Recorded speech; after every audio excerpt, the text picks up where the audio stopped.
Clear આવે છે. હા.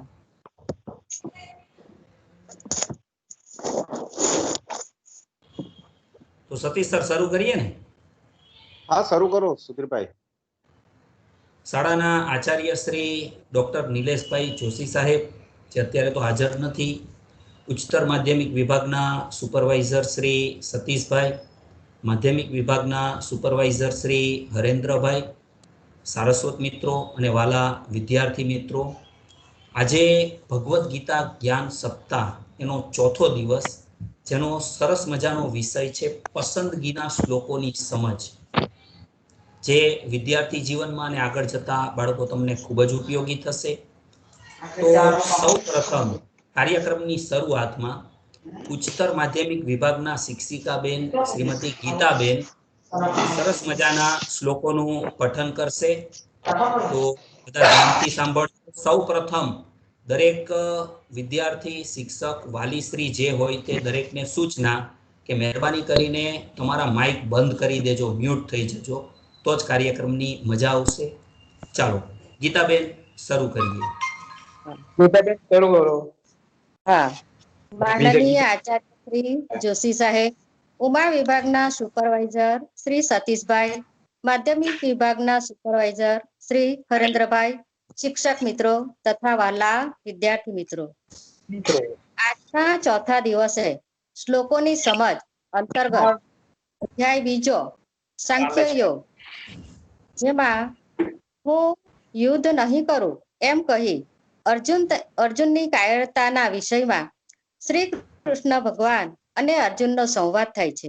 અધ્યાય 2 એટલે સાંખ્ય યોગ, જેમાં શ્લોક નંબર 54 થી 72 એટલે કે સ્થિર બુદ્ધિના પુરુષના લક્ષણો અને મહિમાનું વર્ણન કર્યું છે, જેમાંથી કેટલાક શ્લોકો હું રજૂ કરું.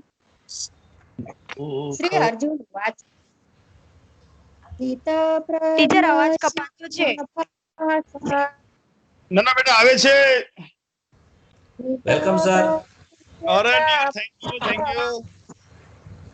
સમાધિ સ્થાસ્ય કેશવ ગીતાદિ પ્રભાસેત કિમાસીત વ્રજેત કિમ. શ્રી અર્જુન બોલ્યા, સમાધિમાં સ્થિત પ્રજ્ઞા જાણવો કેમ કેશવ, બોલે રહે હરે કેમ મુનિ તે સ્થિર બુદ્ધિનો. હે કેશવ, સમાધિમાં પામેલા સ્થિર બુદ્ધિ પુરુષનું શું લક્ષણ છે? શ્રી ભગવાન ઉવાચ, પ્રજહાતિ યદા કામાન સર્વાન પાર્થ મનોગતાન આત્મન્યેવાત્મના તુષ્ટ સ્થિત પ્રજ્ઞ તજોચ્યતે. શ્રી ભગવાન બોલ્યા, મનની કામના સર્વે છોડીને આત્મમાં જજે, રહે સંતુષ્ટ આત્માથી તે સ્થિત પ્રજ્ઞ જાણવું. હે પાર્થ, જે પુરુષ સગળી કામનાઓને ત્યજી દે, આત્માથી આત્મામાં સંતુષ્ટ રહે, તે સ્થિત પ્રજ્ઞ કહેવાય છે. દુઃખે સ્વનુદિગ્ન મના સુખે સુવિગત સ્પૃહ વીતરાગ ભય ક્રોધ સ્થિત મુનિરુચ્યતે. દુઃખે ઉદ્વેગના ચિત્તે સુખોની શંખના ગયા રાગ ભય ક્રોધ મુનિ તે સ્થિર બુદ્ધિનો. સુખોની પ્રાપ્તિ થતા જે મનમાં ઉદ્વેગ થતો નથી, સુખો મળતા જે સંપૂર્ણપણે સુખ હોય છે, તથા જેના રાગ, ભય અને ક્રોધ નાશ પામ્યા છે, એવો મુનિ સ્થિર બુદ્ધિ કહેવાય છે. મનને જીતનાર જ શાંતિ પામે છે. શાંતિ મળે તો બધા દુઃખ જાય. આવા માણસોની બુદ્ધિ ઈશ્વરમાં સ્થિર થાય. યદા સંવરતે ચાયમ કુર્મંગાનિવ સર્વશ ઇન્દ્રિયાર્થેભ્ય तस्य प्रज्ञा प्रतिष्ठिता काचबो जेम तेमથી વિષયો થકી સંકેલે ઇન્દ્રિયો પૂર્ણા તેની પ્રજ્ઞા પૂર્ણા. જેમ કાચબો જરૂર પડે ત્યારે પોતાના આખા શરીરને પોતાના કોચલામાં ખેંચી સંતાડી લે છે, તેવી જ રીતે યોગી માણસો પોતાની બધી ઇન્દ્રિયોને પોતાની અંદર સમાવી લે છે. ક્રોધાત ભવતી સમોહ સમોહાત સ્મૃતિ વિભ્રમ સ્મૃતિ ભ્રંશાદીનાશ બુદ્ધિનાશાત પ્રણશ્યતિ. ક્રોધથી મૂઢતા આવે મૂઢતા સ્મૃતિને હરે સ્મૃતિ લોપે બુદ્ધિ નાશ બુદ્ધિ નાશે વિનાશ છે. ક્રોધમાંથી મોહ જન્મે છે, તેનાથી સ્મૃતિનો ભ્રમ થાય છે. સ્મૃતિનો ભ્રમ થાય એટલે બુદ્ધિનો નાશ થાય. બુદ્ધિ નાશ પામે, બુદ્ધિ નાશ પામે એટલે થાય છે. યાનિષ્ઠા સર્વભૂતાનાં તસ્યાં જાગૃતિ સંયમી યસ્યાં જાગૃતિ ભૂતાનિ सा નિશા પશ્યતુ. નિષાદે સર્વભૂતોની તેમાં જાગ્રત સંયમ તેમાં તે જ્ઞાની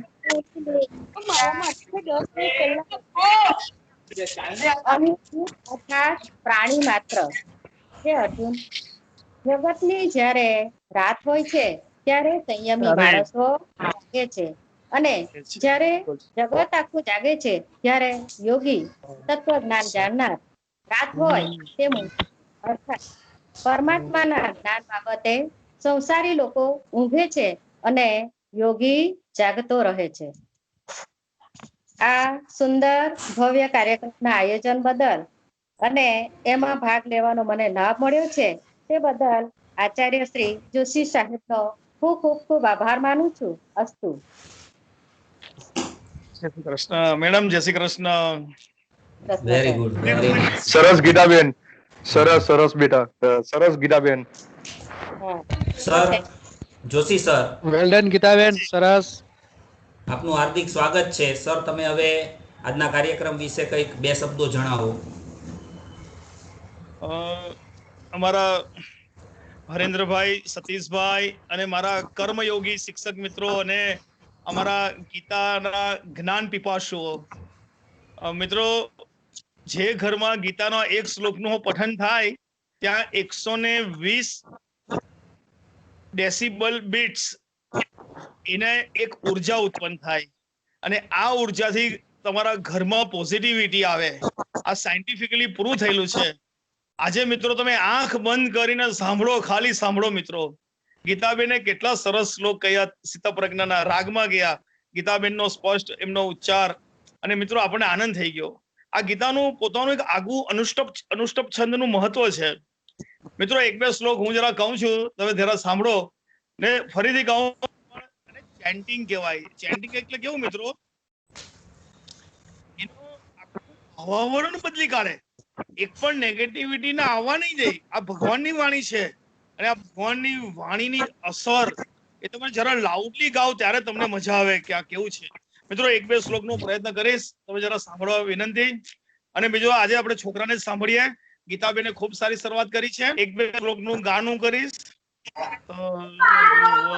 ભૂતાનામ મૈત્રઃ કરુણે દેવચ નિર્મમો નિરહ અહંકાર્ય સમદુઃખ સુખ ક્ષમી સંતુષ્ટ સતત યોગી યતાત્મા દ્રઢ નિશ્ચય મયપીત મનોર્બુદ્ધિયો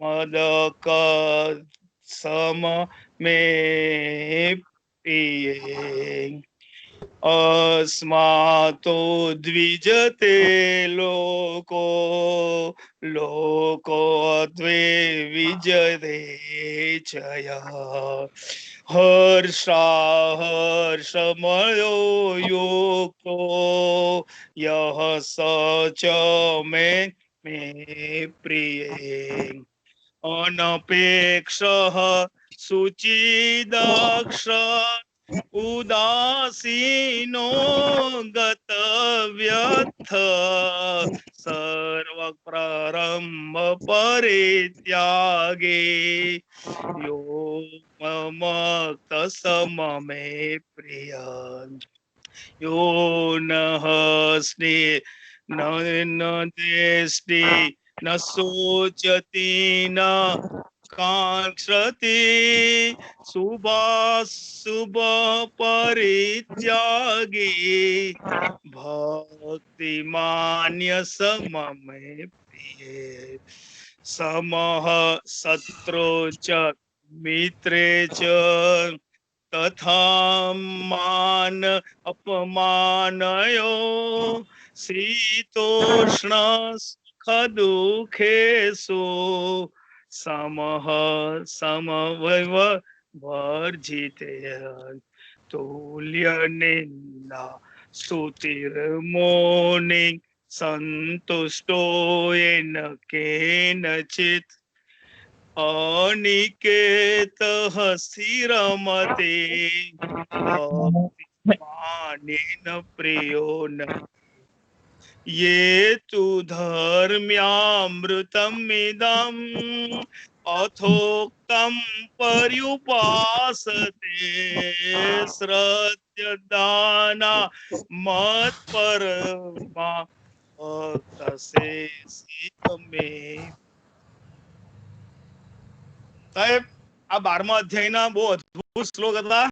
આ શ્લોકનું પઠન વેરી કરશો નાઇસ સર, તો મિત્રો ખૂબ ફાયદો થશે. સુધીરભાઈ આગળનો દોર સંભાળો. Very nice sir. ચાલો હવે 12 સાયન્સનો વિદ્યાર્થી પટેલ રાજ પોતાના શ્લોક લઈને આવે છે. પટેલ રાજ.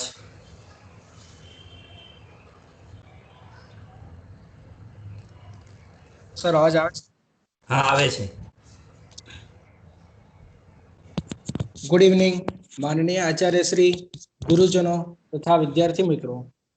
ભગવદ્ ગીતા એટલે એક પવિત્ર ગ્રંથ, એક સાથી, એક રાહબર, એક શક્તિ અને ભગવાનના પ્રવચનો.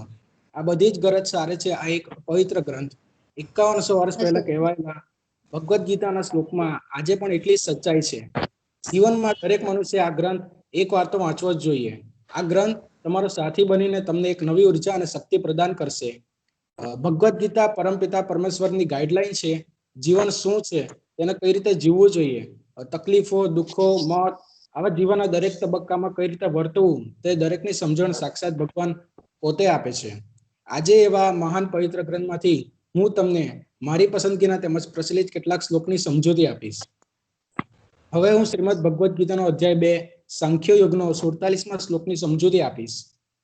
કર્મણિ એવ અધિકારઃ તેમાં ફલેષુ કદાચન મા કર્મફલ હેતુભૂ મા તે સંગ અસ્તુ અકર્મણી. એટલે કે તને તારો અધિકાર છે, પરંતુ તને કર્મના ફળો પર અધિકાર નથી. તું પોતાની જાતને કદાપી પોતાના કર્મના ફળનું કારણ માનીશ નહીં અને સ્વકર્મ ન કરવામાં પણ કદી આસક્ત થઈશ નહીં. હવે કર્મ સાથે જોડાયેલી બીજી વાત, અધ્યાય 2 શ્લોક નંબર 37. હતોવા પ્રાપ્યસી સ્વર્ગમ જીતવા વા ભોક્ષ્યસે મહિમ તસ્માત ઉત્તિષ્ઠ કૌંતેય યુદ્ધાય કૃત નિશ્ચય. એટલે કે હે કુંતી પુત્ર, જો તું યુદ્ધમાં હણાઈ જઈશ તો સ્વર્ગ પ્રાપ્ત કરીશ, અથવા જો તું જીતીશ તો પૃથ્વીના સામ્રાજ્યનું સુખ ભોગવીશ. તેથી દ્રઢ નિશ્ચયપૂર્વક ઉભો થા અને યુદ્ધ કર. હવે ક્રોધ અને ગુસ્સાથી થતા નુકસાનની વાત, અધ્યાય 2 શ્લોક નંબર 62 અને 63. ધ્યાયતો વિષયાંક પુષઃ સંગઃ તેષુ ઉપજાયતે સંગાત સંજાયતે કામઃ કામાત ક્રોધઃ અભિજાયતે ક્રોધાત ભવતિ सम्मोह सम्मोहात् स्मृति विभ्रमः સ્મૃતિ ભ્રંશાત બુદ્ધિનાશઃ બુદ્ધિનાશાત પ્રણશ્યતિ. એટલે કે ઇન્દ્રિય વિષયોનું ચિંતન કરવાથી મનુષ્યની તેમાં આસક્તિ થાય છે અને આવી આસક્તિથી કામના ઉત્પન્ન થાય છે તથા કામનાથી ક્રોધ ઉદ્ભવે છે. ક્રોધમાંથી પૂર્ણ મોહ ઉત્પન્ન થાય છે અને મોહથી સ્મરણ શક્તિનો વિભ્રમ થાય છે. જ્યારે સ્મરણ શક્તિ ભ્રમિત થઈ જાય છે ત્યારે બુદ્ધિ નષ્ટ થાય છે અને બુદ્ધિ નષ્ટ થવાથી મનુષ્ય સંસાર પુનઃ પતન પામે છે. હવે શરીર અને આત્મા શું છે તેનું વર્ણન. અધ્યાય 2 શ્લોક નંબર 22 અને 23. વાસાંસી જીર્ણાની તથા વિહાય જ નવાની ગૃહણાતિ નરઃ અપ્રાણી તથા શરીરાણી વિહાય જીર્ણાની અન્યાની સંયાતિ નવાની દેહીહ નૈનમ છિદંતી શસ્ત્રાણી નૈનમ દહતી પાવકઃ નચેનમ ક્લેદયંતી વાહ ભાઈ આપઃ વાહ. મારુતઃ. એટલે કે જેવી રીતે મનુષ્ય જૂના વસ્ત્રો ત્યજી નવા વસ્ત્રો ધારણ કરે છે તેવી રીતે આત્મા વૃદ્ધ તથા શરીર ત્યજીને નવા શરીર ધારણ કરે છે. આ આત્માને કોઈ પણ શસ્ત્રથી છેદી શકાતો નથી, અગ્નિ બાળી શકતો નથી અને પાણીથી ભીંજવી શકાતો નથી કે પવનથી સૂકવી શકાતો નથી. હવે જીવનમાં આવતા સુખ દુઃખ અને તકલીફોની વાત. અધ્યાય 2 શ્લોક નંબર 14. માત્ર સ્પર્શા તું કૌંતેય શીત ઉષ્ણ સુખ દુઃખ દાહા આગમ અપાયિનઃ અનિત્ય તાના તિતિક્ષવ ભારત. એટલે કે હે કુંતી પુત્ર, સુખ તથા દુઃખનો ક્ષણિક આવવું અને કાલાંતરે તેમનું અદ્રશ્ય થવું શિયાળા તથા ઉનાળાની ઋતુઓના આવવા તથા જવા સમાન છે. હે ભરતવંશી, તેઓ ઇન્દ્રિયાનુભૂતિમાંથી જન્મે છે અને મનુષ્ય તેમને અસ્વસ્થ થયા વિના સહન કરતા અવશ્ય શીખવું જોઈએ. હવે ભગવાન ધરતી પર ક્યારે અવતાર લેશે તેની અધ્યાય 4 શ્લોક નંબર 7. યદા યદા હિ ધર્મસ્ય ગ્લાનિર્ભવતિ ભારત અભ્યુત્થાનમ અધર્મસ્ય તદાત્માનમ સુજામ્યહમ. એટલે કે હે ભરતવંશી, જ્યાં અને જ્યારે ધર્મનું પતન થાય છે અને અધર્મનું ભારે વર્ચસ્વ જામે છે તે વખતે હું સ્વયં અવતરું છું. હવે ચંચળ મન વિશે જાણીએ. અધ્યાય 6 શ્લોક નંબર 6. બંધુઃ આત્મા આત્મનઃ તસ્ય યેન આત્મા એવ આત્મના જીતઃ અનાત્મનઃ તુ શત્રુત્વે વર્તત આત્મા એવ શત્રુવતઃ. એટલે કે જેણે મન પર વિજય મેળવ્યો છે તેને માટે મન એ સર્વશ્રેષ્ઠ મિત્ર છે, પણ જે આમ કરવામાં નિષ્ફળ નીવડ્યો છે તેના માટે મન એ સૌથી મોટો શત્રુ બની રહે છે. હવે માણસના મૃત્યુ અંગે શોક ન કરવાની વાત. અધ્યાય 2 શ્લોક નંબર 27. જાતસ્ય હિ ધ્રુવમ મૃત્યુ ધ્રુવમ જન્મ મૃતસ્ય ચ તસ્માત પરિહાર્ય અર્થમ ન ત્વમ શોચિતુમ અર્હસી. એટલે કે જેણે જન્મ લીધો છે તેનું મરણ નિશ્ચિત છે અને મરણ પછી તેનો પુનર્જન્મ પણ નિશ્ચિત છે. માટે જે નિવારી ન શકે અદ્ભુત એવા અદ્ભુત. કર્તવ્ય કર્મ અંગે તું શોક કરે તે યોગ્ય નથી. હવે મૃત્યુ બાદ ભગવાનને પામવા હોય તો શું કરવું તેની વાત. અધ્યાય 8 શ્લોક નંબર 5. અંતકાલે ચ મામે સ્મરણન મુક્તવા ક્લેવરમ યહ પ્રયાતિ સ મદભાવમ યાતિ ન અસ્તિ અત્ર સંશય.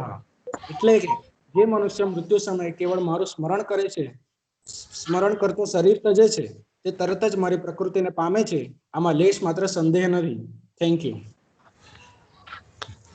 પહેલા તો મીનાક્ષીબેન ને સતીશભાઈ ને અભિનંદન કે આટલો સરસ Well ટોપિક done, પસંદ Raj. કરી. સતીશભાઈ વેરી અભિનંદન. ગુડ રાજ. ભાઈ રાજ બહુ ભાઈ સરસ. Very good very good.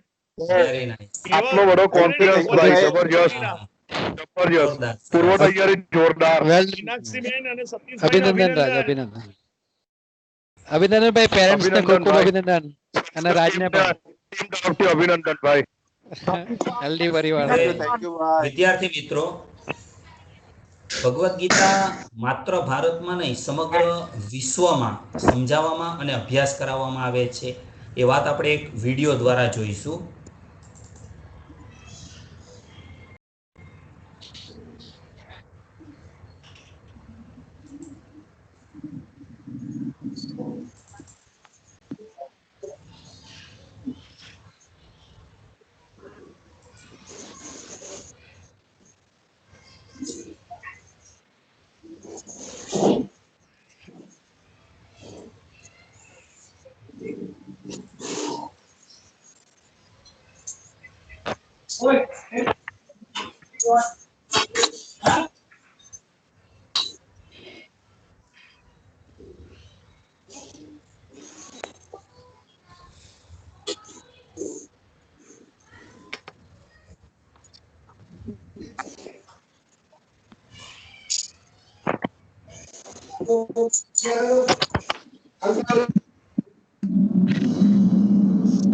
नमस्कार दोस्तों, जय मां भारत।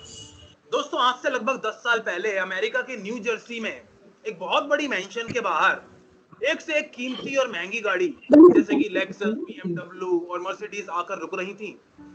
सर वीडियो नहीं देखा था। कॉर्पोरेट जगत के एग्जीक्यूटिव्स अपने भाई तारे परिवारों के नेटवर्क साथ नो उतर रहे प्रॉब्लम थे हशे। और उस मैंशन के अंदर प्रवेश कर रहे थे। परफेक्ट देखाई છે, उस परफेक्ट mansion के देखाई अंदर का दृश्य कुछ हाँ। ऐसा था जैसे कि एक कोई कॉर्पोरेट पार्टी चल रही हो। मधुर मधुर हल्का हल्का धीमा संगीत चल रहा था, लोग हंस बोल रहे थे।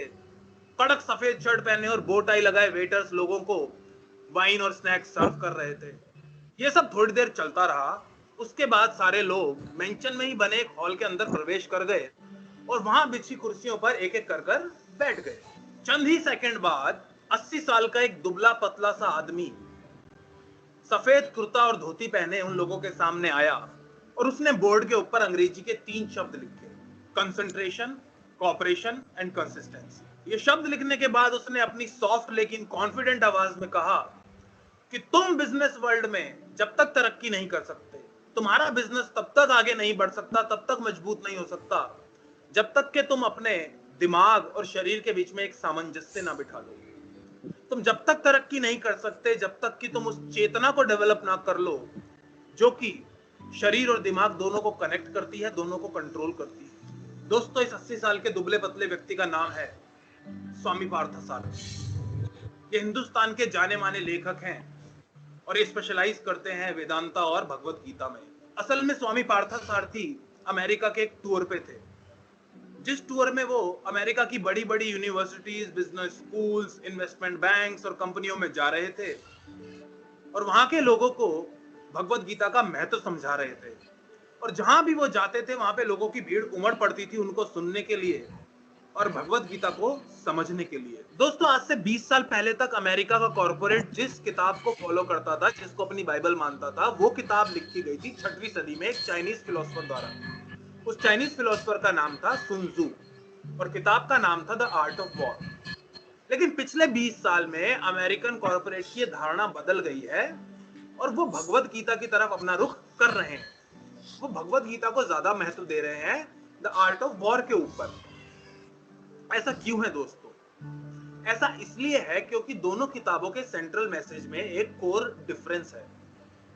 द आर्ट ऑफ वॉर आदमी को मैसेज देती है आउटकम ओरिएंटेड, कहती है कि आप सिर्फ रिजल्ट पे ध्यान दें, only result matters. Art of war कहती है कि जिस चीज का महत्व है वो है जीत, यानी कि विक्ट्री। उसके ठीक उलट भगवत गीता कहती है कि आप आउटकम पे ध्यान ना दें, आप सिर्फ अपने कर्तव्य पे ध्यान दें, अपने काम पे ध्यान दें, वो आपके हाथ में है। ये है बेसिक डिफरेंस दोनों किताबों में और ये डिफरेंस अमेरिकन कॉर्पोरेट समझ चुका है, इसलिए भगवत गीता की तरफ मूव कर रहा है। और दोस्तों, बिजनेस की ही बात नहीं, अगर हम personal leadership, talent retention, emotional intelligence, stress management, इनकी भी बात करें तो अमेरिका में इन विषयों को समझने के लिए भी भगवत गीता को स्टडी किया जा रहा है। दोस्तों, हार्वर्ड बिजनेस स्कूल, वॉर्टन, डार्टमouth का टक business school, in business schools के स्टूडेंट्स भी भगवत गीता को पढ़ रहे हैं और ये स्टडी कर रहे हैं कि भगवत गीता को कैसे बिजनेस में अप्लाई किया जा सकता है। अगर हम स्कूलों की बात करें, छोटे बच्चों की बात करें दोस्तों, तो डेनमार्क, जर्मनी, नेदरलैंड्स के स्कूलों में बच्चों को भगवत गीता पढ़ाई जा रही है। दोस्तों, ये तो बात हो गई पूरी दुनिया की। अब बात करते हैं हमारे इंडिया की, हिंदुस्तान की, जहां पर के भगवत गीता का जन्म हुआ। दोस्तों, प्राचीन भारत की एक कहानी है कि एक परिवार में एक बूढ़ा आदमी, उसका एक बेटा, बहू और एक पोता रहते थे। सिर्फ 4 लोग थे। एक जनलेवा बीमारी के चलते उसके बेटे और बहू की अकाल ही मृत्यु हो गई। अब परिवार में रह गए सिर्फ वो बूढ़ा व्यक्ति, दादा और पोता। पोता छोटा था, 5-6 साल का था, लेकिन जैसे जैसे उसकी उम्र बढ़ रही थी उसके सवाल भी बढ़ रहे थे अपने माँ बाप को लेके, दुनियादारी को लेके, मॉरल्स को लेके। जब पोता 10 साल का हो गया और उसके सवाल भी काफी बड़े हो गए और दादा ने देखा कि पोता काफी स्ट्रगल कर रहा है जिंदगी के साथ, तो दादा ने पोते से कहा कि बेटा तू भगवत गीता पढ़। दादा ने उसको भगवत गीता पकड़ाई और कहा कि तू रोज 1 घंटा मेरे सामने बैठ के भगवत गीता पढ़ेगा। पोते ने ऐसा ही किया, वो रोज भगवत गीता पढ़ने लगा। लेकिन उसने एक दिन दादा से कहा कि दादाजी, मैं ये पढ़ता तो हूँ, मुझे समझ में कुछ नहीं आता। ये श्लोक लिखे हैं, मुझे संस्कृत पढ़नी आती है, मैं पढ़ लेता हूँ, मेरे पल्ले कुछ नहीं पढ़ता। दादा ने कहा कोई बात नहीं, तू पढ़ता रहे। रोज पोता पढ़ता था, दादा से कहता था कि मैं पढ़ रहा हूँ, मुझे समझ में नहीं आ रहा, लेकिन दादा कहता था कोई बात नहीं, तू पढ़ता रहे। एक दिन पोते ने कहा, नहीं दादाजी हद हो गई, मैं नहीं पढ़ सकता, और वो दादा के ऊपर खूब चिल्लाया। उसने खूब गुस्सा किया कि आप कुछ नहीं बताते हो, सिर्फ ये कहते हो पढ़ता रहे, मुझे समझ में नहीं आ रहा तो मैं क्यों पढ़ूं। वो बहुत गुस्सा हो गया और रूठ कर बैठ गया। दादा ने शांत स्वभाव से पोते से कहा, अच्छा कोई बात नहीं, तेरे को नहीं पढ़नी तो मत पढ़, पर मेरा एक काम करेगा। पोता बोला, हाँ बोलो। एक काम कर, वो कोयले वाली बाल्टी उठा जिसमें हम कोयला लेके आते हैं, और तालाब से पानी भर के लिया रसोई के लिए। पोता बोला, दादाजी ये बाल्टी तो टूटी फूटी है, इसमें छेद है, इसका तला भी बहुत ज्यादा टूटा हुआ है, इसमें तो पानी नहीं आएगा, सारा चू जाएगा पानी। दादा बोला, तू तो कोशिश ही नहीं करना चाहता, कोशिश तो कर। पोता नानाकुर करते हुए, मुंह बनाते हुए उठा, उसने बाल्टी उठाई, तालाब गया जो कि कोई 100 मीटर दूर था, 50-100 मीटर, तालाब से पानी भरा, आराम से घर आया। जैसे ही घर आया, बाल्टी में पानी नहीं था। दादा बोला, क्या हुआ, पानी नहीं लाया? पोता बोला, मैंने आपसे पहले ही कहा था कि इसमें पानी नहीं आ सकता, इसमें छेद है, पानी तो सारा बह गया। दादा बोला, तेरे मन में कन्विक्शन ही नहीं थी, तू लाना ही नहीं चाहता था, लगन नहीं है तेरे मन में। पोते को ये बात चुभ गई। पोते ने कहा, मेरी कन्विक्शन को क्वेश्चन कर रहे हो, मैं पानी लाके दिखाऊंगा। पोते ने सोचा, अगर मैं भागकर तेज आता हूं पानी भरने के बाद तो मैं शायद पानी थोड़ा बहुत ले आऊं, आधा पौना बाल्टी। पोता फिर से गया, उसने पानी भरा और बहुत तेज दौड़ के आया, लेकिन जब तक घर पहुंचा पानी फिर से बाल्टी में नहीं था। दादा फिर देख के पोते को हंसा, पोते को और बुरा लगा, वो वापस गया, फिर पानी लाया, पर बाल्टी में पानी नहीं था। वो ऐसे 10-12 बार करता रहा, वो जब तक कोशिश करता रहा जब तक कि वो थककर चूर नहीं हो गया और बैठ नहीं गया, हांफने नहीं लगा। दादा ने कुछ नहीं कहा, पोते की तरफ देखा और बोला, बेटा कोई बात नहीं, जरा बाल्टी में झांक के तो देख। पोते ने बाल्टी में वो दंग रह गया। बाल्टी चमक रही थी। पोता एकदम हर्षोल्लास में बोला, दादाजी बाल्टी तो चमक रही है, एकदम नई जैसी हो गई, साफ हो गई। दादा बोला, हाँ बेटा, कई बार ऐसे काम होते हैं जिनको हम कर रहे होते हैं, उस समय हमें लगता है कि ये काम यूजलेस है, इनका कोई फायदा नहीं है, लेकिन वो काम धीरे ही धीरे कुछ फायदा पहुंचा रहे होते हैं। ऐसी ही है भगवत गीता को पढ़ना। दोस्तों, हम में से कई लोग भगवत गीता को जब पढ़ना शुरू करते हैं हमें समझ में नहीं आती और हम बंद करके पहले 1-2 अध्याय के बाद उसे रख देते हैं। लेकिन भगवत गीता को जब कोई पढ़ता है तो दोस्तों शरीर के अंदर और आसपास ऐसी एनर्जी उत्पन्न होती है जो पॉजिटिव इंपैक्ट हमारे दिमाग पे और हमारे शरीर पे डालती है, जिसका आभास, जिसका रिजल्ट एकदम से पता लगना इम्पॉसिबल है, लेकिन समय के साथ साथ उसका हमें पता चलने लगता है। दोस्तों, अभी हमारा दुर्भाग्य नहीं है तो क्या है कि उस गांधी के देश में, जिस गांधी ने गीता को अपनी मां बताया, उस गांधी के देश में हमें स्कूल्स में गीता पढ़ाने के लिए संसद में एक बिल पेश करना पड़ता है, और 1 साल से उस बिल पर भी धूल जम रही है, उस बारे में कोई बात नहीं कर रहा। कोई क्यों बात नहीं कर रहा? क्योंकि दोस्तों, इस देश में जब कोई ये कहता है कि स्कूल में गीता पढ़ाई जानी चाहिए, कोई गीता के बारे में बात करता है, तो उसको एंटी सेक्युलर कहा जाता है, उसको कम्युनल कहा जाता है, उसको सांप्रदायिक कहा जाता है।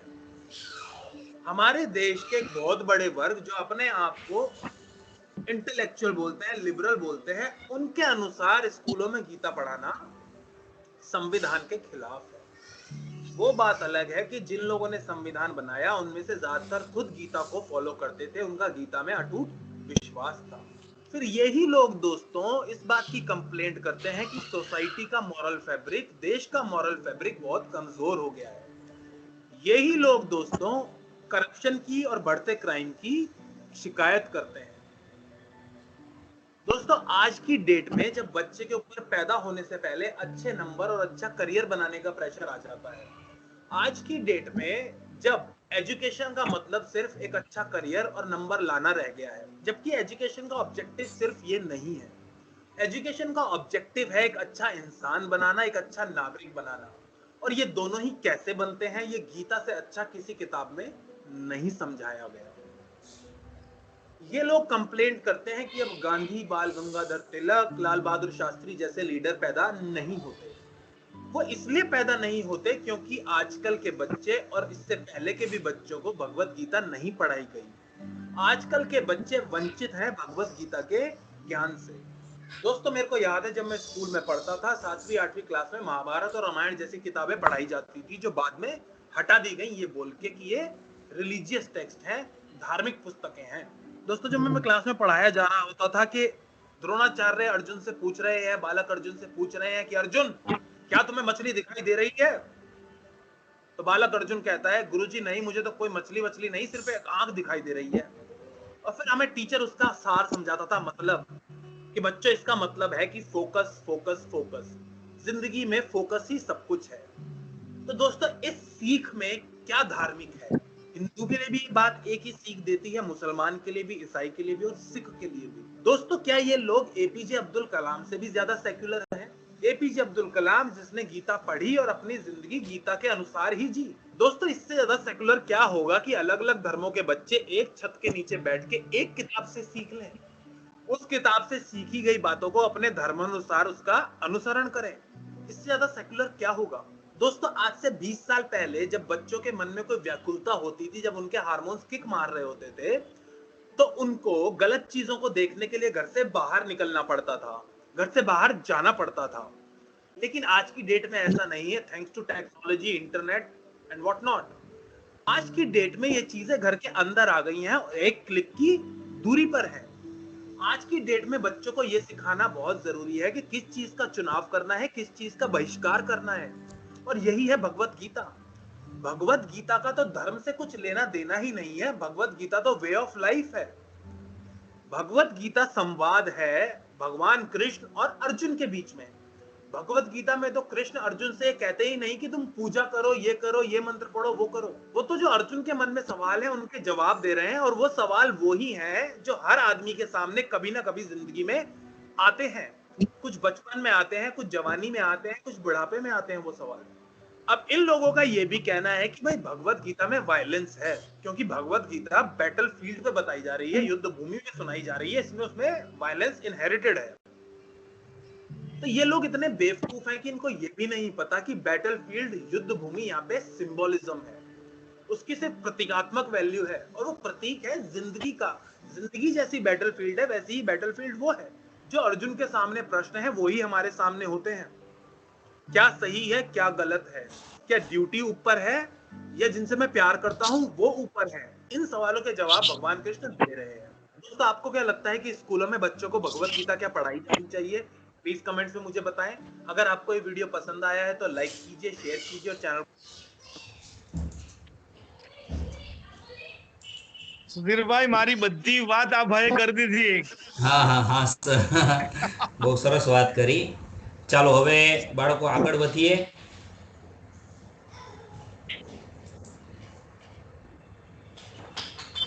12 બીનો વિદ્યાર્થી મકવાણા યશ પોતાના શ્લોક લઈને આવશે. યશ. નમસ્કાર, જય શ્રી કૃષ્ણ. આપણે ભગવદ ગીતાની વાત કરીએ તો ભગવદ ગીતા એવો મહાન ગ્રંથ છે કે તેને વાંચવો સામાન્ય માણસ માટે 100% વાંચવો તો શક્ય નથી, પણ તેના થોડાક અંશ ઉતરી જાય તો પણ માણસ સુધરી જાય. રાજે વાત કરી કે એકવાર તો બધાએ ભગવદ ગીતા વાંચવી જ જોઈએ. ભગવદ ગીતાની પોઝિટિવિટી આવે, ઉત્સાહ વધે. આપણે ભગવદ ગીતાના થોડાક શ્લોકની વાત કરીએ તો પરિત્રાણાય સાધુનામ વિનાશાય ચ દુષ્કૃતામ ધર્મ સંસ્થાપનાર્થાય સંભવાની યુગે યુગે. અર્થાત કે સજ્જન પુરુષોના કલ્યાણ માટે અને દુષ્કર્મીઓના વિનાશ માટે અને ધર્મની સ્થાપના માટે હું એટલે કે શ્રી કૃષ્ણ યુગો યુગોથી પ્રત્યેક યુગમાં જન્મ લેતો આવ્યો છું. બીજો શ્લોક કે ધ્યાયત વિષયાન પુષઃ સંગત સે ઉપજાયતે સંગાત સંગ જાયતે કામઃ કામત ક્રોધોભિજાયતે. અર્થાત વિષય કે વસ્તુ વિશે વિચારતા વિચારતા માણસને તેનાથી આસક્તિ થઈ જાય છે અને તેનાથી એમનામાં કામના એટલે કે ઈચ્છા પેદા થાય અને ઈચ્છામાં વિઘ્ન આવવાથી ક્રોધની ઉત્પત્તિ થાય છે. યદ યદાચરતિ શ્રેષ્ઠત્વ દેવોતરો જન સયદ પ્રમાણમ કુરુતે લોકસ્તદનું વર્તતે. અર્થાત શ્રેષ્ઠ પુરુષ જે આચરણ કે જે કામ કરે છે બીજા માણસ પણ તેનું જ આચરણ કરે છે, પરંતુ શ્રેષ્ઠ માણસ જે પ્રમાણ કે ઉદાહરણ આપે બધા જ માનવ જૂથો તેનું જ અનુસરણ કરવા લાગે છે. શ્રદ્ધાવાન લબ્ધતે જ્ઞાનમ તત્પર સંયતિ ઇન્દ્રિય જ્ઞાનમ લબ્ધ વામ્પરા શાંતિમતી ચિરણાજી ગચ્છતિ. અર્થાત કે શ્રદ્ધા રાખવાવાળા માણસ પોતાની ઇન્દ્રિયો પર સંયમ રાખવાવાળા માણસ દયાળુ બની પોતાની તત્પરતાથી જ્ઞાન પ્રાપ્ત કરે છે અને જ્ઞાન પ્રાપ્ત થાય પછી તરત જ પરમ શાંતિને પ્રાપ્ત થઈ જાય છે. બીજું કે સર્વધર્માન પરિત્યજ મામેકમ શરણં વ્રજ અહમ ત્વા સર્વ પાપેભ્યો મોક્ષસ્યામિ માં શુચઃ. અર્થાત કે ભગવાન શ્રી કૃષ્ણ અર્જુનને કહે છે, હે અર્જુન, બધા જ ધર્મનો ત્યાગ કર, અર્થાત બધા જ આશ્રયનો ત્યાગ કરીને મારા શરણમાં આવ. હું એટલે કે શ્રી કૃષ્ણ તેને બધા જ પાપોથી દૂર કરી નાખીશ. બીજું તો કે આપણે આપણા વર્તમાન કાર્ય પર ભાર મૂકવો જોઈએ, જેમ કે હતવા પ્રાપ્ય ઈશ્વર્ગમ જીતવા વા ભક્ષ્યતે મહિમ તસ્માત ઉસ્તિસ્ત કૌંતેય યુદ્ધય કૃષ્ણ નિશ્ચય. અથવા કે કૃષ્ણ ભગવાન અર્જુનને કહે છે કે યુદ્ધમાં તું વીર ગતિને પ્રાપ્ત થાય તો તને સ્વર્ગ મળશે, અને વિજય પ્રાપ્ત થાય તો તને ભૌતિક સુખ મળશે. એટલે ઉઠ અને નિશ્ચય કરીને યુદ્ધ કરો. આ શ્લોકમાં એમ જણાવવામાં આવે કે આપણે વર્તમાન કાર્યથી મહત્વ કંઈ નથી. આપણું વર્તમાન સુધરશે તો ભવિષ્ય આપોઆપ સુધરશે. નેક્સ્ટ તો કે સદ્રસમ ચેષ્ટતે સ્વસ્યા પ્રકૃતે ગાનો વાનપી પ્રકૃતિયાંતિ ભૂતાની નિગ્રહ કિમ કરીષ્યતિ. વ્યક્તિએ પોતાના સ્વભાવ અનુસાર કાર્યની પસંદગી કરવી જોઈએ. એવું કામ કે જેમાં આપણને આનંદ થતો હોય, આપણી પ્રકૃતિ અને ક્ષમતા પ્રમાણે કામ કરવું જોઈએ. પોતાના અસ્તિત્વની જરૂરિયાત અનુસાર જ કામ કરવું જોઈએ. કે આપણા હાથમાં આ સમય છે તે કાર્ય પહેલા પૂર્ણ કરો. નેક્સ્ટ તો કે તદિદ્વિ પ્રાણી પાતેન પરિપ્રશ્નેન સેવાયા ઉપદેક્ષ્યતિ તે જ્ઞાનમ જ્ઞાનિસ્તસ્વ દર્શિનઃ. અર્થાત કે શિક્ષા અને જ્ઞાન તેને જ મળે કે જેનામાં જિજ્ઞાસા હોય છે. સન્માન અને વિનયશીલતાથી સવાલ પૂછવાથી જ્ઞાન મળે છે. જે શાસ્ત્રમાં લખેલું છે, ગુરુથી શીખેલું છે, અને જે આપણા અનુભવ રહ્યા છે, આ ત્રણેયના સાચા તાલમેલથી જ જ્ઞાન મળે છે.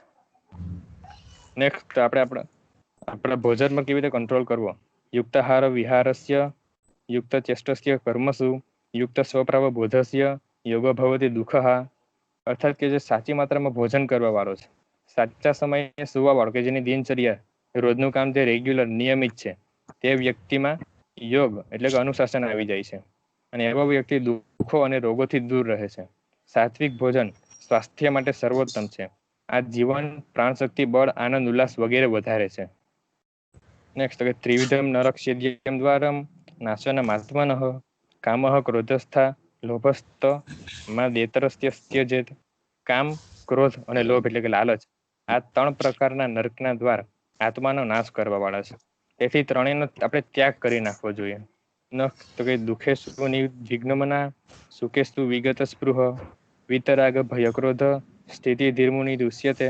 એટલે કે દુઃખ મળવા પર જેના મનમાં ઉદ્વેગ નથી થતો, અને સુખ મળે તો પણ તે હંમેશા નિર્મળ જ રહે છે. જેના રાગ, ભય અને ક્રોધ આ નષ્ટ થઈ ગયા છે, એવો માણસ સ્થિર બુદ્ધિનો કહેવાય. અને અંતિમ શ્લોક આપુર્યમાણમાં ચલ પ્રતિષ્ઠમ સમુદ્રમાં પ્રવિશંતિ યુદ્ધત તદત કામયમ પ્રવિશ્યતિ સર્વે સા શાંતિમાં પ્રોત્યન કામકામી. અથવા કે જેવી રીતે નાની નદીઓ છે એના પાણી બધી બાજુથી પરિપૂર્ણ હોય છે, અચળ પ્રતિષ્ઠાવાળા અને સમુદ્રને વિચલિત કર્યા વગર તેનામાં સમાઈ જાય છે, તેવી જ રીતે બધા જ ભોગ જે સ્થિત પ્રગ પુરુષમાં કોઈ પણ પ્રકારનું ઉત્પન્ન કર્યા વગર જ સમાઈ જાય, તે જ પુરુષ શાંતિને પ્રાપ્ત થાય છે. જય શ્રી કૃષ્ણ. અરે શાબાશ યસ, જય શ્રી કૃષ્ણ બેટા, જય શ્રી કૃષ્ણ. બહુ જ જય અગત્યના Shri Krishna yes.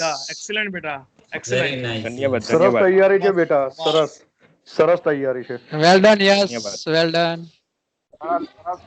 Good job. વિદ્યાર્થી Thank you. મિત્રો, હવે આપણે એક સરસ મજાનો વિડીયો નિહાળીશું, જેમાં દર્શાવવામાં આવેલું છે કે આપણી જે બધી સમસ્યાઓ છે, તકલીફો છે, એનું સોલ્યુશન ભગવદ્ ગીતાની અંદર રહેલું છે. ચાલો તો નિહાળીએ વિડીયો.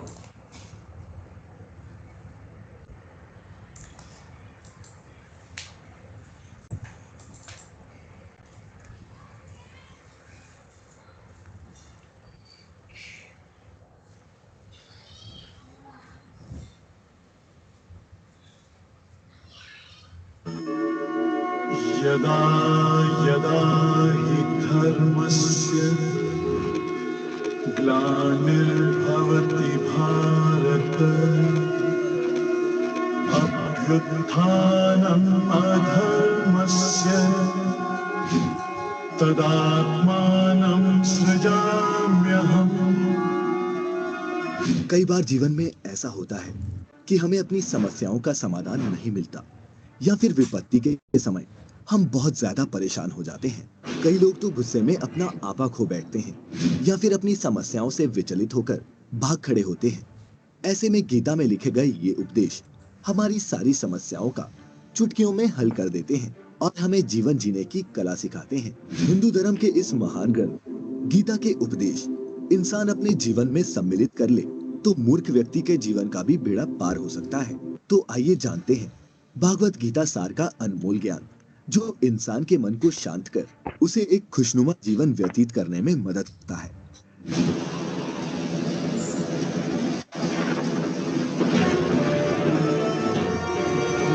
नमस्कार दर्शकों और धर्मवाणी पेज पर आप सभी का स्वागत है। पौराणिक काल के सबसे बड़े धर्म युद्ध की रणभूमि कुरुक्षेत्र में युद्ध शुरू होने से पहले श्री कृष्ण ने अर्जुन को युद्ध से विमुख होने पर एक अमूल्य उपदेश दिया था, जिसे गीता ज्ञान के नाम से जाना जाता है। भले ही ये उपदेश आज से लगभग 5000 साल पहले दिया गया हो, परंतु गीता के ये उपदेश आज भी मानव जीवन में उतने ही प्रासंगिक हैं जितना कि अर्जुन के लिए धर्म क्षेत्र कुरुक्षेत्र में थे। यदि आज मानव इस ज्ञान या उपदेश को अपने जीवन में समाहित कर ले तो ना तो उसे किसी भी तरह के दुखों का सामना करना पड़ेगा और ना ही उसके जीवन में कभी भी निराशा आएगी। मित्रों, अब प्रस्तुत करने जा रहा हूँ गीता सार के प्रमुख बिंदु, जो जवाब है आपके जीवन की हर एक समस्या के। सबसे पहला तो ये कि आत्मा अमर है, लेकिन ये मानव शरीर नश्वर है। श्री कृष्ण के अनुसार मनुष्य का शरीर महज एक कपड़े का टुकड़ा है, अर्थात जिस तरह हम पुराने हो जाने पर कपड़े बदल लेते हैं, ठीक उसी तरह आत्मा हर जन्म में शरीर बदलती है। अर्थात मानव शरीर आत्मा का अस्थायी वस्त्र है, जिसे हर जन्म में बदला जाता है। इसका आशय ये है कि हमें शरीर से नहीं, उसकी आत्मा से व्यक्ति की पहचान करनी चाहिए। जो लोग इंसानी शरीर से आकर्षित रहते हैं या फिर मनुष्य जीवन को ही सत्य मानते हैं, ऐसे लोगों के लिए गीता का ये उपदेश एक बड़ी सीख देने वाला है। ये हमें सिखाता है कि हमारा उद्देश्य अस्थायी शरीर की तृप्ति नहीं, अपितु स्थायी आत्मा की मोक्ष प्राप्ति है। दूसरा, मृत्यु ही है एकमात्र सत्य। कुरुक्षेत्र के मैदान में कृष्ण अर्जुन से कहते हैं, जन्म और मरण जीवन का एक चक्र है, जिसे जान लेना बेहद आवश्यक है, क्योंकि मनुष्य के जीवन का मात्र एक ही सत्य है और वो है मृत्यु। अर्थात जिसने भी इस दुनिया में जन्म लिया है, उसे एक ना एक दिन इस संसार को छोड़कर जाना ही है और यही इस दुनिया का अटल सत्य है। फिर भी इस बात को नकारा नहीं जा सकता कि हर इंसान अपनी मौत से भयभीत रहता है। अर्थात मनुष्य अपने जीवन के सबसे बड़े अटल सत्य से ही भय, और ये इंसान की वर्तमान की खुशियों को भी खराब कर देता है। इसीलिए किसी भी तरह का डर नहीं रखना चाहिए। मृत्यु तो वो परम सत्य है जिसे एक दिन आना ही है, और इसीलिए मृत्यु से भय मूर्खतापूर्ण है। क्रोध से व्यक्ति का नाश हो जाता है। भगवान श्री कृष्ण ने गीता के एक उपदेश में कहा है कि क्रोध से भ्रम पैदा होता है और भ्रम से बुद्धि का विनाश होता है। वहीं जब बुद्धि काम नहीं करती, तब तर्क नष्ट हो जाते हैं और व्यक्ति का नाश हो जाता है। इस तरह हर व्यक्ति को अपने गुस्से पर काबू रखना चाहिए, क्योंकि क्रोध भी भ्रम पैदा करता है। इंसान गुस्से में कई बार ऐसे काम कर जाता है जिससे उसे काफी हानि पहुंचती है। वहीं अगर क्रोध पर काबू नहीं किया जाए तो इंसान कई गलत कदम भी उठा लेता है। वहीं जब क्रोध की भावना इंसान के मन में पैदा होती है तो हमारा मस्तिष्क भी सही और गलत के बीच अंतर करना छोड़ देता है। इसीलिए इंसान को हमेशा क्रोध के हालातों से बचकर हमेशा शांत रहना चाहिए, या फिर क्रोध में कोई भी फैसला नहीं लेना चाहिए, क्योंकि गुस्से में लिया गया फैसला इंसान को गहरी क्षति भी पहुंचा सकता है। मनुष्य अपने कर्मों को नहीं छोड़ सकता। श्री कृष्ण ने गीता सार में बताया है कि कोई भी इंसान अपने कर्म को नहीं छोड़ सकता। अर्थात जो लोग कर्म में लगे रहते हैं, उन्हें उस मार्ग से हटाना ठीक नहीं है, क्योंकि ज्ञानवादी बनने के लोभ में अगर उनका कर्म छूट जाता है तो वे दोनों तरफ से भटक जाएंगे। मनुष्य ना तो कर्मों को किए बिना निष्कर्मता यानी योग निष्ठा को प्राप्त होता है, और ना कर्मों के केवल त्याग मात्र से सिद्धि यानी कि सांख्य निष्ठा को प्राप्त होता है। प्रकृति व्यक्ति को कर्म करने के लिए बाध्य करती है। जो व्यक्ति कर्म से बचना चाहता है, वह ऊपर से तो कर्म छोड़ देता है, लेकिन मन ही मन उसमें डूबा रहता है। अर्थात जिस तरह का भी व्यक्ति का स्वभाव होता है, उसी के अनुरूप वह अपने कर्म करता है। मन को काबू में रखें। गीता सार में उन लोगों के लिए संदेश दिया गया है जो लोग अपने मन को काबू में नहीं रखते, क्योंकि ऐसे लोगों का मन इधर उधर भटकता रहता है और उनके लिए वह शत्रु के समान ही काम करता है। जब व्यक्ति का मन सही होता है तो उसका मस्तिष्क भी सही तरीके से काम करता है। इसीलिए अपने मन को हमेशा काबू में रखें। जो मूढ़ बुद्धि मनुष्य समस्त इंद्रियों को हठपूर्वक ऊपर से रोककर मन से उन इंद्रियों के विषय का चिंतन करता रहता है वह मिथ्याचारी अर्थात दंभी कहलाता है। देखने का नजरिया। गीता सार में मनुष्य को देखने के नजरिए पर भी संदेश दिया गया है। इसमें लिखा है, जो ज्ञानी व्यक्ति ज्ञान और कर्म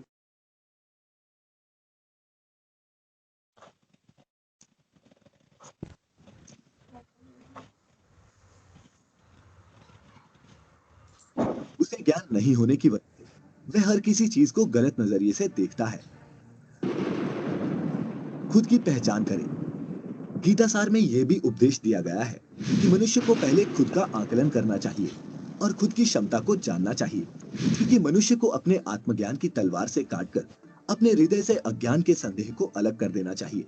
जब तक मनुष्य खुद के ही बारे में नहीं जानेगा तब तक उसका उद्धार नहीं हो सकता। कर्म करें और फल की इच्छा ना करें। जो लोग कर्म नहीं करते और पहले से ही परिणाम के बारे में सोचते हैं, ऐसे लोगों के लिए गीता सार का ये उपदेश बड़ी सीख देने वाला है। इसमें श्री कृष्ण ने कहा है कि इंसान को अपने अच्छे कर्म करते रहना चाहिए और ये नहीं सोचना चाहिए कि इसका परिणाम क्या होगा, क्योंकि कर्म का फल हर इंसान को मिलता है। इसीलिए इंसान को इस तरह की चिंता को अपने मन में जगह नहीं देनी चाहिए। अर्थात किसी काम को करते हुए इंसान को उसके परिणाम के बारे में बिल्कुल भी नहीं सोचना चाहिए और हर काम को चिंता मुक्त होकर ही करना चाहिए। इंद्रियों पर संयम ही कर्म और ज्ञान का निचोड़ है। सुख और दुख में मनुष्य के मन की स्थिति एक जैसी नहीं रहती। सुख में मनुष्य ज्यादा उत्साहित हो जाता है और दुख में वह बेकाबू हो जाता है। इसीलिए सुख और दुख दोनों में ही मनुष्य के मन की समान स्थिति हो, इसे योग ही कहा जाता है। वहीं जब मनुष्य सभी सांसारिक इच्छाओं का त्याग करके बिना फल की इच्छा के कोई काम करता है, तो उस समय वह मनुष्य योग की स्थिति में कहलाता है। और जो मनुष्य मन को वश में कर लेता है, उसका मन ही उसका सबसे अच्छा मित्र बन जाता है। लेकिन जो मनुष्य वश में नहीं कर पाता, उसके लिए वह मन ही उसका सबसे बड़ा दुश्मन बन जाता है। और जिस मनुष्य को ज्ञान की प्राप्ति हो जाती है, उसके लिए सुख दुख, सर्दी गर्मी और मान अपमान सब एक समान हो जाते हैं। ऐसा मनुष्य स्थिर चित्त और इंद्रियों को वश में करके ज्ञान द्वारा परमात्मा को प्राप्त करके हमेशा संतुष्ट रहता है। दूसरों से पहले खुद पर विश्वास करें। श्रीमद् भागवत गीता में श्री कृष्ण ने उपदेश दिया है कि हर मनुष्य को खुद पर पूरा भरोसा रखना चाहिए, क्योंकि जो लोग खुद पर भरोसा रखते हैं वह निश्चय ही सफलता हासिल करते हैं। वहीं इंसान जैसा विश्वास करता है वह वैसा ही बन जाता है। अपने लक्ष्य को पाने के लिए लगातार प्रयास करें। गीता सार के इस उपदेश का अगर कोई भी व्यक्ति अपने जीवन में पालन करे तो निश्चय ही वह एक सफल व्यक्ति बन सकता है। जो लोग पूरे विश्वास के साथ अपने लक्ष्य को पाने का प्रयास करते हैं वह निश्चय ही अपने लक्ष्य को पा लेते हैं। लेकिन मनुष्य को अपने लक्ष्य को हासिल करने के लिए लगातार चिंतन करते रहना चाहिए। पहले खुद का काम करें। श्रीमद् भागवत गीता में श्री कृष्ण ने यह उपदेश दिया है कि वह अपने काम को पहले प्राथमिकता दे और पहले अपना काम पूरा करने की कोशिश करें, तभी दूसरे का काम करें। क्योंकि जो लोग पहले अपना काम नहीं करते और दूसरों का काम करते हैं, ऐसे लोग अक्सर परेशान रहते हैं। अपने काम में खुशी खोजें। जो लोग अपने काम को मन लगाकर करते हैं और अपने काम में खुशी ढूंढ लेते हैं, वह लोग निश्चय ही सफलता प्राप्त करते हैं। वहीं दूसरी तरफ कई लोग ऐसे भी होते हैं जो किसी काम को बोझिल समझकर उस काम को सिर्फ निपटाने की कोशिश करते हैं। ऐसे लोग किसी काम को ढंग से नहीं कर पाते और अपने जीवन में पीछे रह जाते हैं। ईश्वर एक है। श्रीमद् भागवत गीता में भगवान श्री कृष्ण ने कहा है कि सब एक ही भगवान की विभूतियां हैं। जो भी लोग भगवान के अलग अलग रूपों की पूजा करते हैं और उनकी अलग अलग शक्तियों में भरोसा रखते हैं, ऐसे लोगों के लिए ये जान लेना बेहद जरूरी है कि सभी एक ही भगवान की विभूतियां हैं। मनुष्य के अच्छे गुण और अवगुण भगवान की शक्ति के ही रूप हैं। जो लोग सच्चे मन से भगवान की आराधना करते हैं और अपना पूरा ध्यान भगवान की भक्ति में लगाते हैं, वह लोग पूर्ण सिद्ध योगी माने जाते हैं। वहीं जो मनुष्य परमात्मा के सर्वव्यापी, अकल्पनीय, निराकार, अविनाशी और अचल स्थित स्वरूप की उपासना करते हैं और अपनी सभी इंद्रियों को वश में करके सभी परिस्थितियों में समान भाव से रहते हुए सभी प्राणियों के हित में लगे रहते हैं, उन पर ईश्वर की कृपा जरूर बरसती है। आपको बता दें कि गीता सार में महाभारत के युद्ध में भगवान श्री कृष्ण ने अर्जुन से कहा कि हे अर्जुन, अपने मन को मुझ में ही स्थिर कर और अपनी बुद्धि को मुझ में ही लगा। इस तरह तू निश्चित रूप से मुझ में ही हमेशा निवास करेगा। वहीं अगर तू ऐसा नहीं कर सकता तो भक्ति योग के अभ्यास द्वारा मुझे प्राप्त करने की इच्छा पैदा कर। इस तरह तू मेरे लिए कर्मों को करता हुआ मेरी प्राप्ति रूपी परम सिद्धि को प्राप्त करेगा। अति सर्वत्र वज्रयते। गीतासार में श्री कृष्ण ने ये बात कही है कि इंसान के लिए किसी भी तरह की अधिकता घातक साबित हो सकती है। जिस तरह संबंधों में कड़वाहट हो या फिर मधुरता, खुशी हो या फिर गम, हमें कभी भी अति नहीं करनी चाहिए। जीवन में संतुलन बनाए रखना बेहद जरूरी है। जब तक मनुष्य के जीवन में संतुलन नहीं रहेगा, सुख से अपना जीवन व्यतीत कर सकेगा। अर्थात मनुष्य को जरूरत से ज्यादा कोई भी चीज करने से बचना चाहिए और अपनी जिंदगी में संतुलन बनाकर रखना चाहिए। स्वार्थी ना बने। गीतासार में कृष्ण ने उन लोगों के लिए इस उपदेश के माध्यम से एक बड़ी सीख दी है जो लोग दूसरों की भलाई पर ध्यान नहीं देते और सिर्फ अपना मतलब साधने में लगे रहते हैं। उन लोगों का कभी भी भला नहीं होता।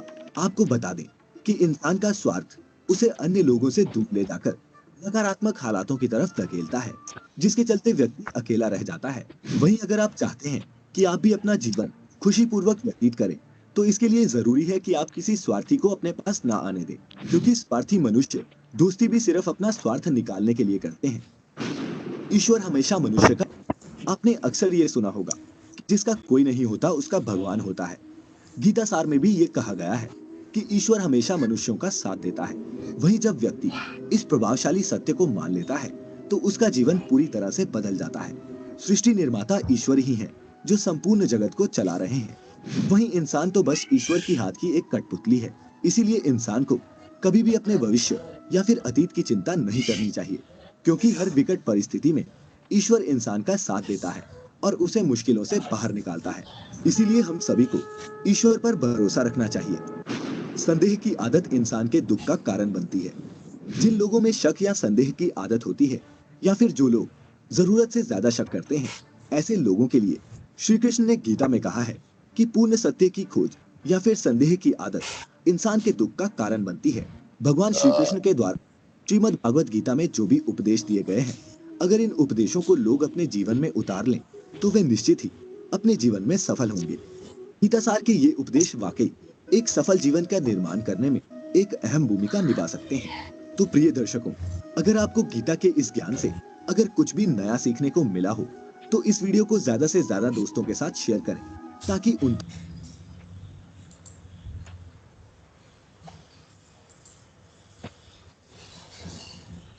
ધીર ભાઈ જોરદાર. Thank you sir. 18 અધ્યાય ને 18 વાત એક જ સરખી કેવું પડે. ચાલો આગળ વધીએ આપણે. હવે 11 નો વિદ્યાર્થી મિસ્ત્રી ભાવિન પોતાના શ્લોક લઈને આવશે. Mistry Bhavin. Yes sir. Good evening મિત્રો. કોઈ બોલતો નથી. Good evening. Good evening. આવાજ આવે છે અવાજ. ચાલુ રાખ. Good evening Bhavin. Good evening. Good evening મિત્રો. આચાર્ય Shri Nilesh Joshi sir, good evening તથા શિક્ષકગણ, મારા વિદ્યાર્થી મિત્રોને પ્રણામ.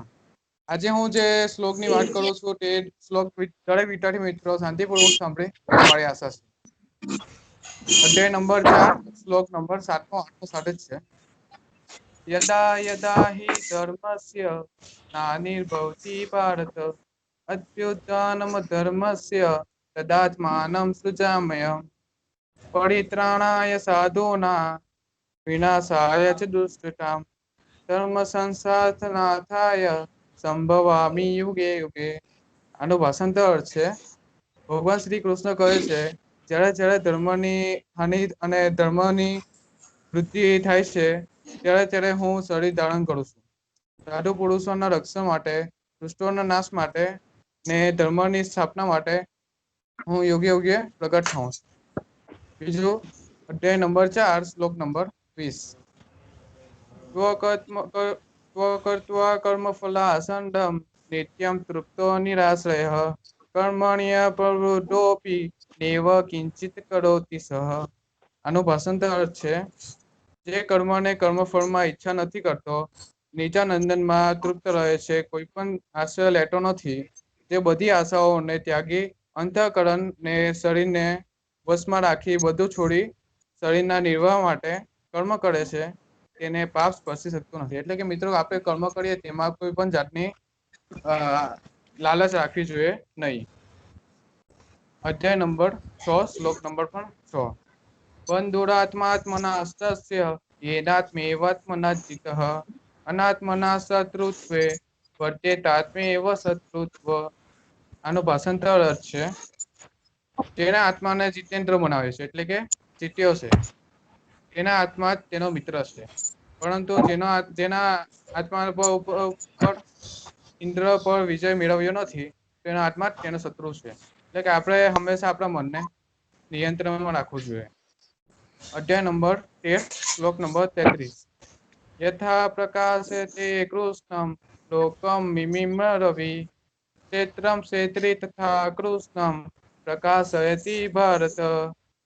આનો ભાષાંતર છે તેમ એક સૂર્ય આખા જગતને પ્રકાશિત કરે તેમ આપણી આત્મા સમગ્ર શરીરને પ્રકાશિત કરે. એટલે કે મિત્રો, જેવો આપણો આત્મા તેવો આપણો મન તેવું આપણું શરીર. અધ્યાય નંબર 17 શ્લોક નંબર 28. અશ્રદ્ધ્ય હું તમ દત્તમ તપસપંતુ કૃષ્ણયતામ અસદિતિ ચપે પાર્થ ન ચ પ્રયત્નો ઇહિ. આનો ભાષાંતર છે મનુષ્ય યજ્ઞ કરે, તપ કરે, દાન કરે, પણ શ્રદ્ધા ન હોય તો બધું જ અસત્ય ગણાય છે. અને આવા કરેલા અસત્ય કર્મોની આ લોકમાં તો તેનો ફળ નથી મળતો, પણ પરલોકમાં પણ નથી મળતો. એટલે મિત્રો, આપણે દર વખતે જે બી વસ્તુ કરીએ તેની અંદર શ્રદ્ધા ભાવ રાખવી જ જોઈએ. અધ્યાય નંબર 18 શ્લોક નંબર 47. શ્રેયાન સ્વધર્મ વિગુણ પરધર્મોત્સવનુષ્ઠિતામ સ્વભાવ નિત્યમ કર્મ કુર્વાનાપ્નોતિ કિલ્બિષમ. આનો ભાષાંતર છે દુષ્ટ પણ પોતાનો ધર્મ બીજાના ધર્મ કરતા સારો છે, કેમ કે પોતાનો ધર્મ પ્રમાણે કર્મ કરવાથી પાપ થતું નથી. એટલે કે મિત્રો, જેમ ભારત અને પાકિસ્તાન વચ્ચે જે લડાઈ થાય છે તેમાં આપણે પાકિસ્તાનના ધર્મ ખરાબ કહીએ છીએ ને પાકિસ્તાન આપણો ધર્મ ખરાબ કરે છે. એના કરતા જે લોકો જે પણ પોતાનો ધર્મ છે તે પોતાના ધર્મને સાચવે તો તેને પાપ થતું નથી ને તેનું જીવન બરાબર જાય છે. અસ્તુ આની સાથે મારું વક્તવ્ય અહીંયા પૂર્ણ થાય છે. વેરી ગુડ બેટા ભાવિન. Very સરસ nice. બેટા, બહુ ફાઇન. સરસ ભાવિન, સરસ. Well done, Keep it up, Bhavin. keep it up. Well done. ચાલો ખૂબ સરસ. વિદ્યાર્થી મિત્રો, ખૂબ સરસ હવે બેટા. આપણે છેલ્લે એક નાનકડો સરસ મજાનો વિડીયો જોવાનો છે કે જેમાં 18 એવી વાતો બતાવેલી છે જે આપણને તમામ બંધનોમાંથી મુક્તિ આપે.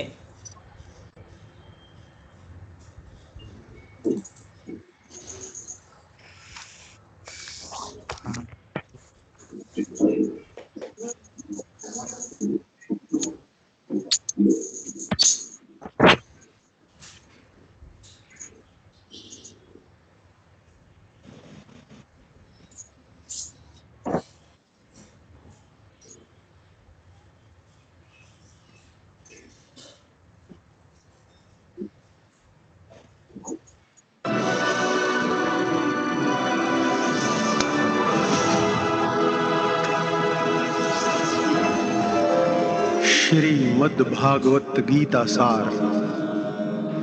मद् भागवत की 18 बातें जो भी मनुष्य अपने जीवन में अपना लेता है वह समस्त दुखों से, वासनाओं से, क्रोध से, ईर्ष्या से, लोभ से, लालच से, सब बंधनों से मुक्त हो जाता है।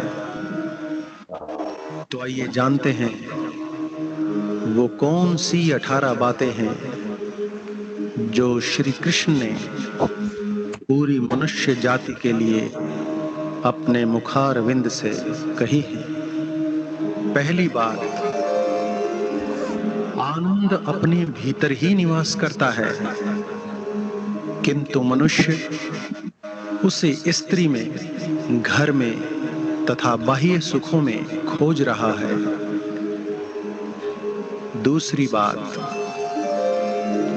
भगवान का वंदन केवल शरीर से ही नहीं मन से करो। वंदन भगवान को प्रेम बंधन में बांधता है। तीसरी बात,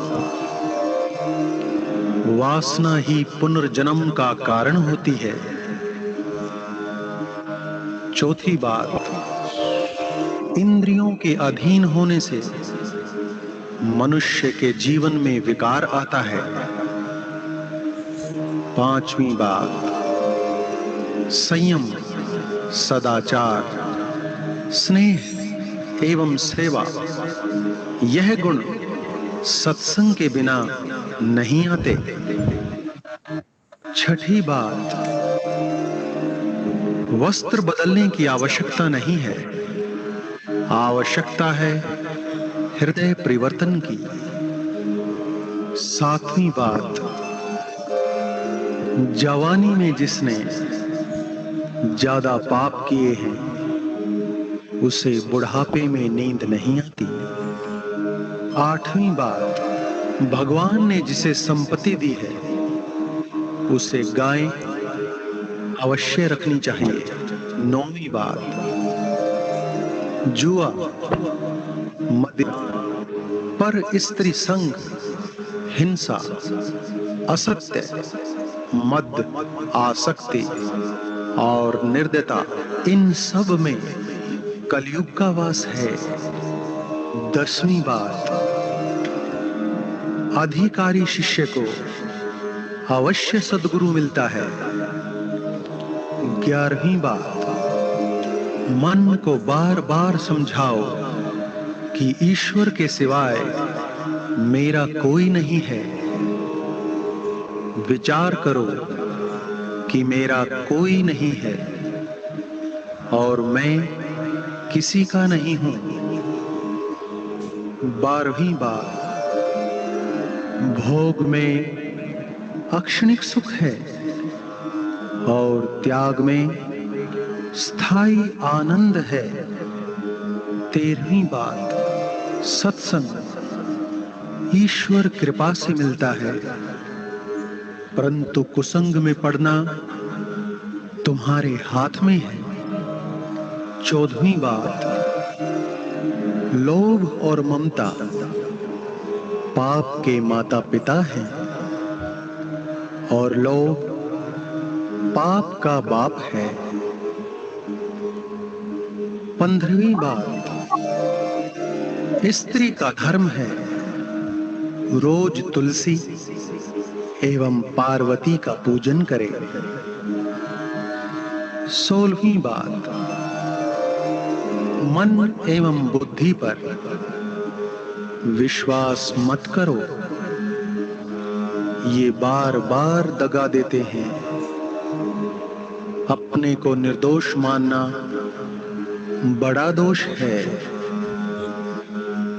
17वीं बात, पति पत्नी पवित्र जीवन बिताएं तो भगवान पुत्र के रूप में उनके घर आने की इच्छा रखते हैं। और 18वीं बात, भगवान इन सब कसौटियों पर कसकर ही जांच मनुष्य को अपनाते हैं।